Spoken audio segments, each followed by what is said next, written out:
Fala rapaziada, tudo bem com vocês? Professor Marcos falando com vocês. Que bom que você está por aqui, né? Ah, Quero dizer para vocês aí que, seguindo alguns conselhos aí, a gente vai tentar dar uma reduzida aí no tamanho, né? No geral aí no tamanho dos vídeos, né? Tentar ser mais curto possível e mais objetivo aí na questão, focar mais em alguns conceitos, né? Vou pegar alguns conceitos aí aleatórios aí nessa nova etapa, conceitos aí que o pessoal está tendo bastante dificuldade, que eu percebo isso, né, quando a gente está trabalhando na escola, né, para tentar aí dar uma clareada para vocês, tentar melhorar aí o conhecimento de vocês, né? E tenho certeza que você, como um exemplo de estudante que está aqui, né, tá no lugar certo, tá? Então, me chamo Marcos, sou biólogo e professor de Biologia e Ciências, né? E estou atuando aí na Cidade Maravilha, aqui no oeste de Santa Catarina, né? Cidade realmente maravilhosa, né? Quero pedir para vocês aí também, né, como parte aí inicial aí, para que me sigam lá no Instagram, né? Lá tem algumas novidades, né, postagens diárias lá, sobre acontecimentos, sobre alguma coisa interessante aí. Tenho certeza que você vai curtir lá também a nossa página do Instagram, certo? No demais aí, curta os vídeos, né? Comente se você gostou, se você não gostou, sugestões, se você quer algum conteúdo específico que eu trabalhe com vocês aí, é só me pedir aí que a gente vai tentar organizar aí para as próximas aulas, tá certo? Hoje então aí, como você já deve ter clicado aí, visto o título da nossa aula de hoje, né? Hoje a gente vai falar um pouquinho da nossa sistemática, né? Sistemática aí, que é um ponto crucial dentro da biologia, né? Algo que realmente aí faz a diferença, né? E que muitos têm sérios e complexos problemas para entender aí alguns conceitos aí dentro da nossa sistemática, certo? Primeiro ponto aqui para nós trabalhar dentro da sistemática é que a gente não pode confundir a sistemática com a taxonomia, né? Taxonomia. Se bem que os dois andam de mãos dadas aí, né? Eles andam junto aí, são dois conceitos importantes aí que andam sempre lado a lado, certo?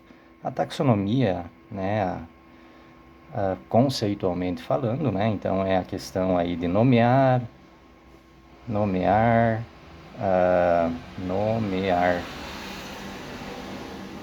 classificar os seres vivos, né? Identificar também.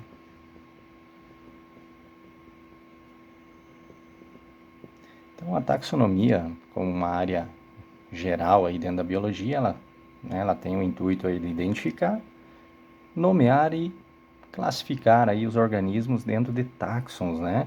Que eu tenho certeza que vocês já talvez trabalharam ou já viram em algum momento aí dessa vida acadêmica de vocês aí, né? Que a gente fala lá em reino, filo, classe, ordem, família, gênero e espécie, né? Então a gente classifica dentro de táxons, né?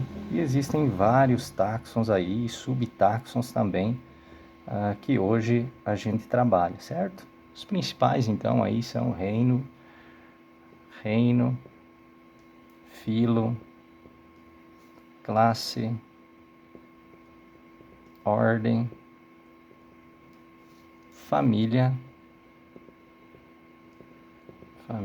gênero e espécie, né? Então todos os seres vivos aí são classificados dentro ou de acordo com esses principais táxons aí, né? A gente tem hoje também subclasses aqui, né? Subtáxons, né? Melhor dizendo, né? Que também fazem parte aí e que você provavelmente um dia vai ler sobre esse assunto, certo? A taxonomia, ela foi baseada em estudos bem antigos, né? Já começaram lá nos tempos de Aristóteles, né? Antes de Cristo, onde o pessoal aí classificava os organismos em plantas ou animais, né? E aí depois veio tendo uma sequência de fatos históricos, estudos aí que foram aí aperfeiçoando esse sistema, né? De fato, aí no século XVIII, 1735, né? Época aí de grandes descobertas, navegações, né? Apareceu aí um cidadão chamado de Linneu, né? O Linneu. Então, o Linneu é que propôs duas coisas importantes dentro da taxonomia. A primeira delas foi essa hierarquização aqui, né, com a criação desses táxons aí, né?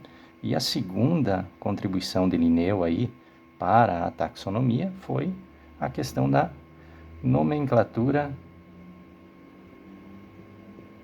binomial.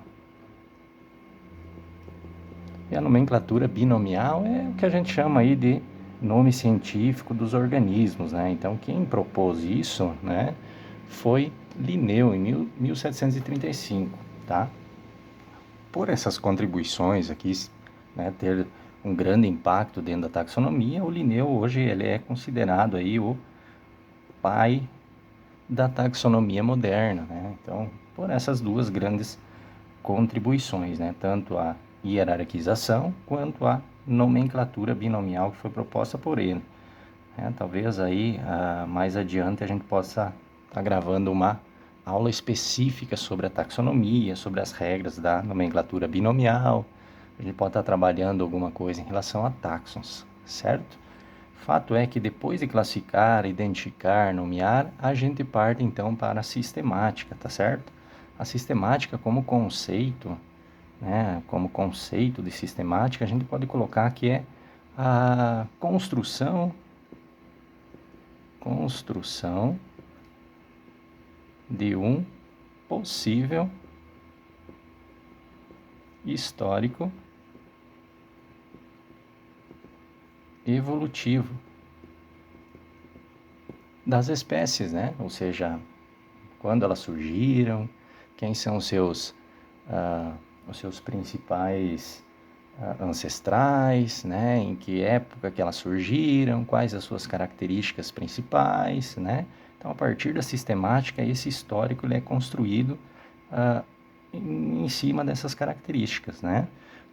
Todas essas informações aqui que a gente, né, obtém aqui, e essa construção, ela é feita através de um cladograma, né? Por isso que hoje a sistemática ela pode também ser chamada ou nomeada como cladística, né? Então você vai ter em alguns momentos aí do seu estudo livros trazendo o estudo da cladística, né? Que nada mais são do que os cladogramas. Os cladogramas ou o cladograma ele é um gráfico, né? Um gráfico onde vai apresentar essas características, vai apresentar esse possível histórico, né? Através de várias análises minuciosas aí, características, análises microscópicas que vão resultar aí num gráfico, né? Bem, em alguns momentos aí bem complexo, né? Mas que não é difícil de você interpretá-los aí e analisá-los, certo? Então, cladograma, né? E o cladograma, daqui a pouco eu vou passar para vocês aí um cladograma para a gente estar discutindo, né? Eu tenho certeza que você já viu algum deles aí, né? É mais ou menos análogo aí a uma árvore genealógica, né? Se bem que não é esse mesmo conceito, tá? Então, nós vamos ter aí um cladograma, né? Algo muito parecido com isso aí, que é a forma da gente representar aí esse histórico evolutivo. Esses cladogramas, eles foram propostos aí no ano de 1950, bem recente, né? Se for comparar aí com a taxonomia, né? Por uma pessoa chamada de Willy Heining. E ele então propôs, né, essa introdução dos cladogramas aí. Por essa contribuição dele, né, assim como Linneu é o pai da taxonomia, o Willy Heining é o pai da sistemática moderna, né? Então, por essa grande contribuição aqui e que de fato aí ajuda muito na hora da interpretação, certo? A sistemática, além do uso do cladograma, ela é baseada em dois fatores. dois fatores importantes que a gente precisa conhecer aí o seu conceito, né? O primeiro deles são as anagêneses. Anagêneses.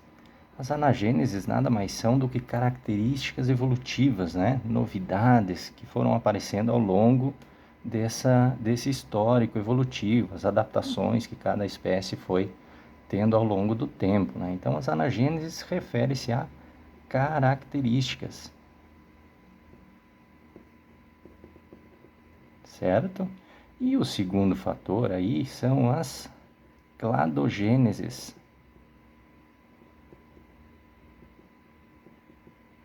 As cladogêneses. Cladogênese refere-se aí a eventos de ruptura, tá? Eventos de ruptura. Ruptura do quê? Ruptura de espécies, né? Para que nós tenhamos aí a formação de uma nova espécie, né? A gente estuda isso em especiação. A gente tem alguns eventos importantes que ocorreram aí nesse grupo aí de organismos, né? Uma separação, né?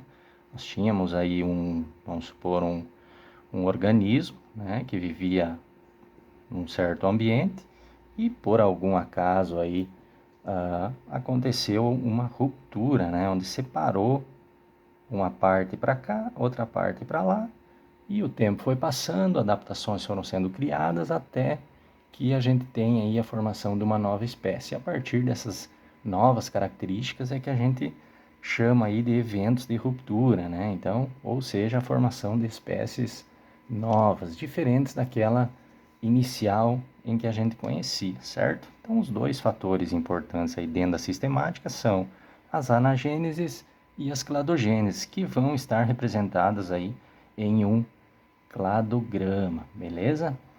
Outros conceitos aí de sistemática importantes aí são os grupos, né? O pessoal tem bastante dificuldade nessa conceituação aí de grupos, né? Deixa eu colocar minha folha para cá um pouquinho, ó. Grupos, né? Então, vou colocar aqui, ó, grupos de análise.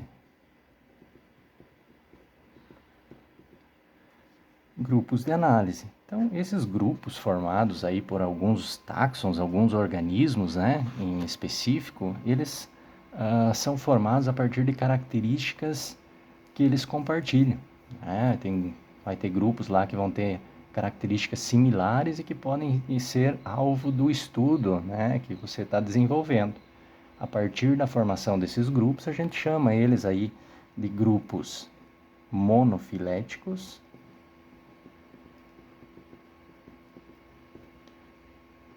grupos parafiléticos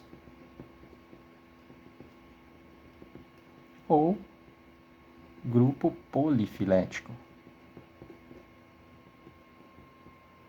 E tudo vai depender das suas características, mas principalmente de ancestrais em que eles têm em comum, né? Essa conceituação aqui, desses grupos aqui, além das características similares deles, a gente tem que levar muito em conta a questão de ancestrais, né? Ancestrais mais recentes e comum a esse grupo formado aí, tá? Eu vou conceituar aqui, mas a gente já vai trabalhar esses grupos aí de uma maneira mais visual num cladograma aqui que eu já deixei ele pronto aqui, tá? Um grupo monofilético, então, é um grupo que compartilha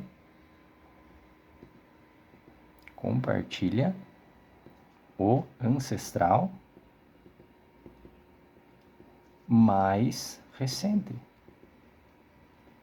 E todos os integrantes desse ancestral recente estão nesse grupo, né? Mais todos os descendentes. Ou seja, todos os descendentes desse ancestral mais recente desse grupo, tá? E eles formam então um grupo monofilético, tá? O grupo parafilético ele também compartilha o ancestral mais recente. Porém, nem todos os descendentes. Opa, apertou aqui o negócio, caramba. Descendentes, aí tá certo. Descendentes. Ficou meio borrado aí, mas acho que dá para entender de boa. Já um grupo polifilético, ele se difere dos demais por ele não compartilhar o ancestral mais recente, certo? Então a gente tem esses grupos de análise aqui. Monofilético compartilha o ancestral mais recente e todos os seus descendentes estão participando desse grupo. O grupo parafilético é um grupo que compartilha também o ancestral mais recente, porém, nem todos os descendentes desse ancestral estão participando desse grupo. E já um grupo polifilético é um grupo que não tem ou não compartilha aí o ancestral mais recente, certo? Ou seja, eles não têm aí essa caracterização aí, né? Então, dentro desses grupos de análise aí, certo? Então, a sistemática ela é baseada nesse estudo aí, né? De forma bem resumida para vocês aí, né? E agora só nos resta aí entender um pouquinho melhor do cladograma, então, né? Que é o alvo aí do nosso estudo aí, baseando-se nesses conceitos aí, né?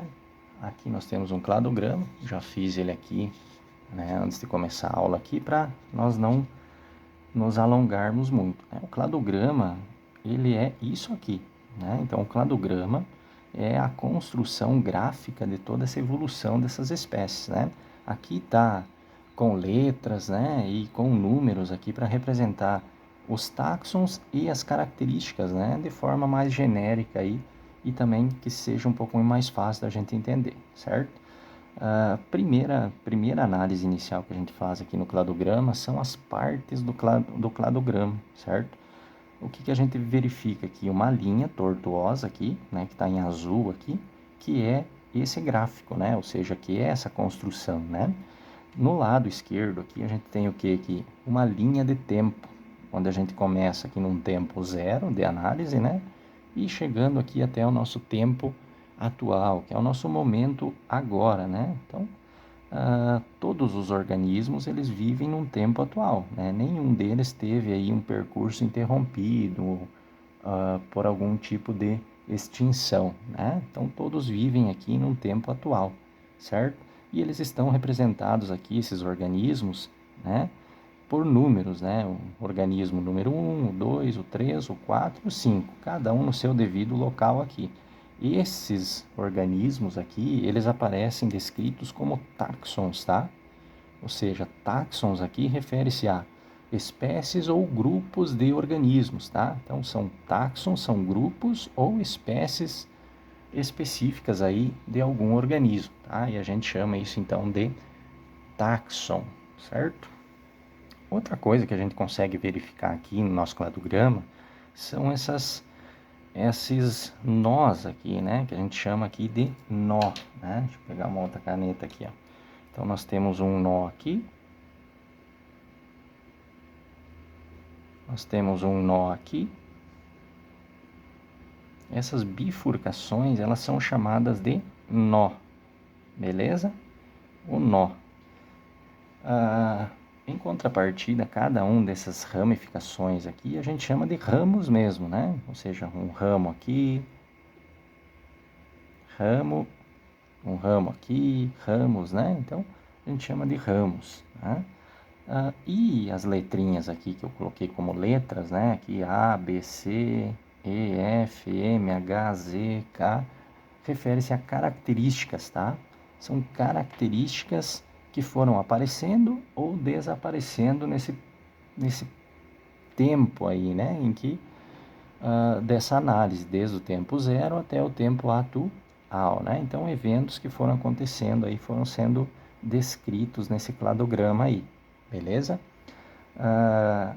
Aqui é óbvio para nós que os nós, eles se referem a eventos de ruptura, né? Nós temos aqui um ancestral, né, lá no tempo zero, e foi passando o tempo até chegar no primeiro nó aqui. Esse nó, então, ele representa o quê? Um evento de ruptura, que a gente chama de cladogênese.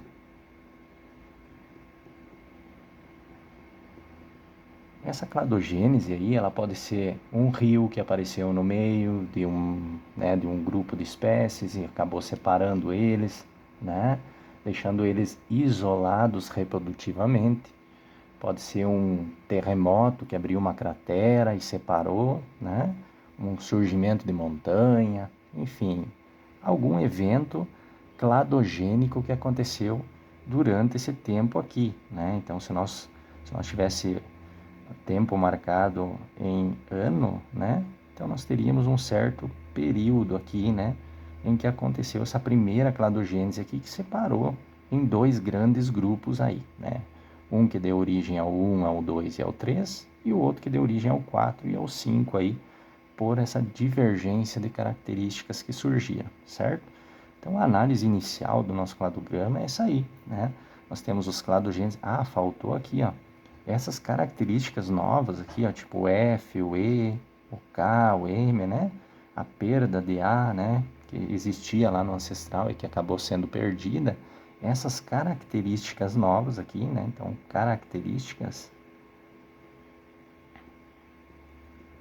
ou novidades evolutivas que foram aparecendo, a gente chama isso aí conceitualmente de anagênesis, certo? Então, por isso que lá, né, na outra folha, eu falei para vocês que a sistemática, o estudo do cladograma, ele é baseado em cladogênesis e anagênesis, ou seja, eventos de ruptura que aconteceram, né, em certos períodos distintos, e também no aparecimento de características novas aí, que são as anagêneses, certo? Então, nós temos vários acontecimentos aqui durante esse percurso de tempo, beleza? Vamos analisar aqui a questão de grupos aqui, tá? Grupos, primeiro, tá? Grupos mono, para ou polifiléticos, né? Então, lembram que eu falei para vocês, para nós analisar cladogramas, sempre nós levamos em consideração o ancestral mais recente, né? Então, aqui cada nó desse aqui significa o quê? O surgimento de um ancestral. Nesse ponto aqui, nós tivemos um ancestral que deu origem ao 1, ao 2 e ao 3, e também ao 4 e ao 5. Mas, no decorrer do tempo, nós tivemos outros ancestrais aqui, ó, né? Esse ancestral deu origem ao 1, ao 2 e ao 3. E ele é muito mais recente, pensando em tempo, do que esse aqui. Então, a gente leva sempre em consideração o mais recente aqui, né? Sempre o ancestral mais recente comum a esse grupo de análise que a gente vai fazer. Por exemplo, se nós pegarmos um grupo aqui, um grupo formado pelo táxon 2 e 3, né? Vamos fazer uma análise aí do táxon 2 e do táxon 3. Então, um grupo formado pelo táxon 2 e pelo táxon 3, né? Olhem comigo aí. O 2 e o 3, qual é o ancestral que eles têm em comum mais recente? É esse camarada aqui, certo? Ou seja, esse ancestral é que deu origem ao 2 e ao 3. E ele é o mais recente comum aos dois, né? Ou seja, a nossa análise vai partir desse nó aqui e não desse aqui, né? Ou seja, esse é mais recente do que esse aqui, né? Então, vamos analisar a partir desse aqui. O 2 e o 3, eles compartilham o ancestral mais recente? Sim, eles compartilham. Agora, todos os integrantes deste ancestral estão neste grupo formado pelo 2 e o 3? Nós temos o 2, nós temos o 3, mas o 1 ficou fora dessa nossa análise, né? Então, se nós pegarmos aí como referência o táxon 2 e 3, nós podemos dizer que eles formam um grupo de análise chamado de parafilético. Beleza? Por quê? Porque eles compartilham do ancestral mais recente, porém nem todos os descendentes estão selecionados aí nesse grupo, porque o taxon número 1 ficou de fora dessa análise, né? Então, por isso que o 2 e o 3 eles formam um grupo parafilético. Agora, analise se eu pego o taxon 1, o 2 e o 3, né? O taxon 1, o 2 e o 3. O taxon 1, o 2 e o 3, eles têm ou eles compartilham o mesmo ancestral? Sim, é esse aqui, né? Ou seja, é o ancestral mais recente, comum a todos eles. Todos estão selecionados nesse grupo que fazem parte desse ancestral? Sim, né? O 1, o 2 e o 3. Não tem nenhum outro taxon que compartilha esse ancestral aqui, né? O 4 e o 5, eles compartilham este, e não esse aqui, né? Mais recente, sempre mais recente, né? Então, esse grupo formado pelo 1, 2 e o 3, eles formam um grupo monofilético, beleza? Um grupo monofilético, beleza? Agora, vamos imaginar uma outra situação, onde vamos selecionar o taxon 3 e o taxon 4. O taxon 3 e o taxon 4. Vamos analisar qual que é o ancestral mais recente formador do taxon 3. É esse aqui. Agora, do taxon 4 é esse aqui também? Não. Do taxon 4 é esse aqui. Eles compartilham o mesmo ancestral mais recente? Não. Então, por isso que o 3 e o 4, se nós analisarmos ele como um grupo, nós podemos dizer que é um grupo polifilético, ou seja, um grupo que tem mais de um ancestral mais recente, certo? Ou seja, eles não compartilham aí do mesmo ancestral, certo? Então, grupo 3 e 4, ok? Uma outra pergunta poderia aparecer assim: os grupos que compartilham a característica E formam que tipo de grupo? Aqueles que compartilham a característica E. A característica E surgiu neste período de tempo aqui, né? Ou seja, quem tem a característica E? O 3, o 2 e o 1. O 4 e o 5 têm a característica E? Não, porque ela surgiu neste ramo aqui e não nessa sequência do 4 e do 5 aqui. Então, um grupo formado pelos táxons que compartilham a característica E são o 1, o 2 e o 3, que tá aqui, ó. O 1, o 2 e o 3, eles formam então um grupo monofilético, certo? Então, esse tipo de análise pode cair muito para vocês aí, né? Os grupos que compartilham a característica H, né? Nós temos aqui o H aqui, surgindo aqui, mas a característica H também surgiu aqui. Então, a característica H, que taxon que possui a característica H? O 4 e o 1, né? Ou seja, o 4 e o 1, eles formam um grupo em que não compartilham do mesmo ancestral mais recente. Por isso, eles são um grupo chamado de polifilético, certo? Fácil, né? E para nós encerrarmos aí a nossa aula de hoje aí, faltou apenas nós classificarmos esse surgimento de características aqui, ou seja, as anagêneses, né? Nós temos uma classificação dentro dessas características, que elas são chamadas de apomorfias, as apomorfias e as plesiomorfias. Dependendo do surgimento ou de quem que é essa característica, a gente chama ela de apomorfia ou plesiomorfia. Uma apomorfia é uma novidade evolutiva, ou seja, uma característica diferente do ancestral primitivo. Quais são as características do ancestral primitivo? O A, o B e o C. Qualquer característica divergente de A, B e C é uma apomorfia, ou seja, uma novidade que surgiu nesse contexto, nesse nosso histórico evolutivo aqui. A F, por exemplo, é uma característica diferente do ancestral primitivo, né? Uma característica que não tinha aqui, ó. Ela apareceu depois, ou seja, ela é uma novidade, né, evolutiva. Então, a gente pode chamar ela, nesse momento, de uma apomorfia, beleza? E já as plesiomorfias são características do ancestral primitivo, beleza? Por exemplo, aqui, ó, a característica A é uma plesiomorfia. Pessoal, eu tive um probleminha aí, técnico, né, aqui no meu gravador de vídeo aqui. Vamos lá, então. Dizia para vocês aí sobre a plesiomorfia, né? Plesiomorfia, então, é uma característica ancestral, tá? Uma característica ancestral, que a gente observa aqui no nosso ancestral primitivo, né? Por exemplo, aqui, uma plesiomorfia. Característica A, B e a C, né? Então, são plesiomorfias, são características que a gente só encontra aí no nosso ancestral primitivo, não nos ancestrais mais recentes, tá? Quando a gente está trabalhando plesiomorfia, já a nossa referência, então, são as características do ancestral primitivo, certo? Uma sequência aqui também, dentro da apomorfia, nós temos variações, né?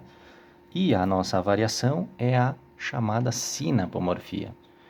A sinapomorfia também é uma característica, uma novidade evolutiva. Porém, a diferença da sinapomorfia para a apomorfia é que a sinapomorfia é uma novidade evolutiva que é compartilhada em pelo menos 2 táxons atuais, né? Vamos pegar aqui, por exemplo, a característica M, né? Ó, a característica M ela aparece aqui no táxon 1 e ela também aparece aqui no táxon 3, ou seja, é uma novidade evolutiva diferente do ancestral, né? Então, ela é uma novidade, porém ela é compartilhada em táxons atuais, 2 ou mais. Nesse sentido, a característica M, nós consideramos ela como sendo uma sinapomorfia, certo? E dentro da plesiomorfia, nós também temos uma variação, que é a simplesiomorfia. A simplesiomorfia, diferente de uma plesiomorfia, né, é que ela se encontra nos táxons atuais ainda, ou seja, é uma característica ancestral que ainda encontramos nos táxons atuais. Se nós pegamos aqui como exemplo a característica A, por exemplo, né? A característica A, se nós viermos aqui, ó, por esse ramo aqui do táxon 1, 2 e 3, o táxon 1, 2 e 3 ainda tem a característica A, porque na sequência aqui do histórico evolutivo eles não perderam essa característica. Então, eles ainda compartilham a característica A, ou seja, uma característica primitiva que ainda encontramos nos táxons atuais, né? Assim também é com a B e com a C aqui, nesse sentido aí. Então, nós chamamos elas de simplesiomorfias, né? São características ancestrais que ainda são compartilhadas por grupos atuais, né? Se nós for por esse ramo, né, a gente percebe aqui que ele perdeu o A, mas é o 4 e o 5 apenas, né?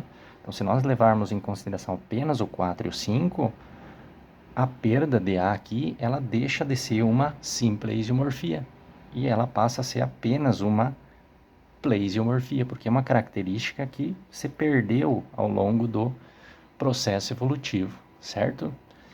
Beleza? Gurizada, tirando esses defeitos técnicos aí, né? Eu espero que vocês tenham entendido, tenham compreendido, tenham gostado da aula.